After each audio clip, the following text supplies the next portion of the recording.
Alright, today we're going to finish up section 4.6. I'm looking at example 3. So first of all, we have this property up here. This is similar to example 1, where it said if you have two matching bases of exponents, you can just set the exponents equal to each other.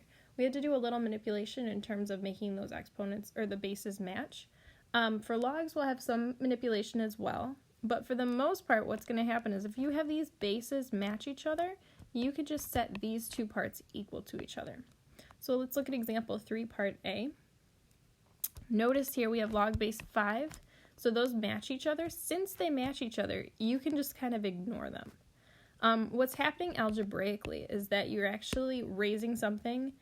You can cancel out logarithms by raising whatever it is to the base. So for example, if you have 5 and then you raise to the log base 5 of 4x minus 7, and then do the same thing on the other side, what happens here is that when you have this base raised to the log with the same base, that kind of, I hate saying the word canceled out, but it cancels out. And then we're back to that property from example 1 where we can just set these exponents equal to each other.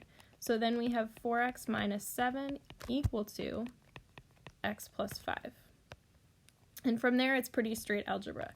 So you just say minus x, so we have 3x, minus 7 equals 5. If we add 7 to both sides, we get 3x equals 12.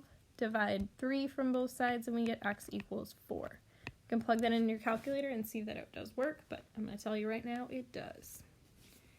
Part B. So we're going to have to do some manipulation here because notice this side doesn't even have a logarithm. So we're going to go back up to this rule that says if you make the base and raise it to whatever that log is and you make that match, those will cancel out.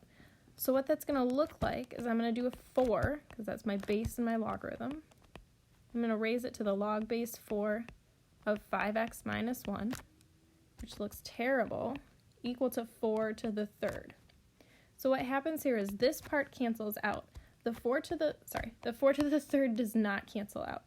So what we can say is we can drop this 5x minus 1 down, but that's going to be equal to 4 to the third.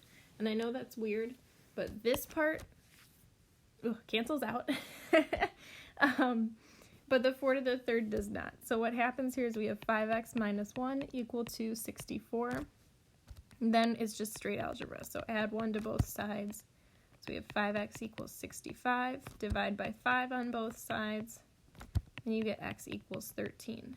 Again, you can plug that in and make sure that works, but it does.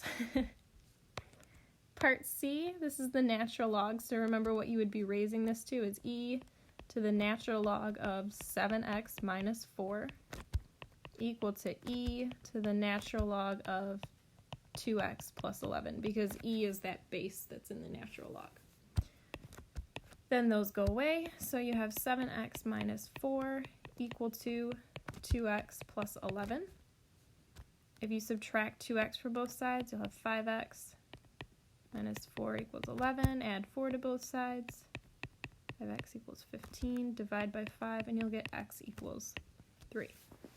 Pretty straightforward. If you have any questions, don't forget I have office hours Wednesday and Thursday from 1 to 2, and you can always send me an email with any other questions you have.